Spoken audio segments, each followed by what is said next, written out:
छत्रपती शिवाजी महाराजांचं अस्सल चित्र महाराष्ट्रात आणण्याची मोहीम पुण्याचे मालोजीराव जगदाळे या तरुणानं फत्ते केली आहे। महाराजांचं मूळ चित्र म्हणून राज्य शासनानं यापूर्वी या चित्राला मान्यता दिलेली आहे।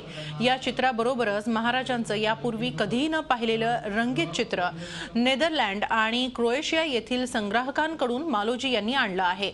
शिवाजी महाराजांचं सर्वांना परिचित असलेलं चित्र 1920 साली मॅकेन्झी कलेक्शन या ग्रंथातून कॉपी करण्यात आलं होतं। मात्र त्या चित्राची मूळ प्रत राज्याच्या संग्रही नव्हती।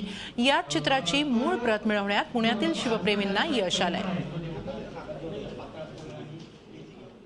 1710 ते 1721 या काळामध्ये हे चित्र तयार झालेलं आहे। काळ सांगण्याचा कारण असं आणि हे प्रूव्ह सुद्धा होऊ शकतं कारण की निकोलाय मनुची याचं शिवाजी आहे आणि त्याच्याबरोबर काम केला असलेला एक जो चित्रकार आहे अँटोनियो मारिया झेनेटी म्हणून, तर त्या चित्रकाराने नोंद केलेली आहे की मनुची कलेक्शनमधली अनेक चित्र मी सिंगल फॉर्मॅटमध्ये जी आहेत ती काढलेली आहेत आणि 1741 साली त्यांनी ती मार्सियाना म्युझियममध्ये कॅटलॉग केलेली आहेत। झी 24 तास रहा एक पाऊल पुढे।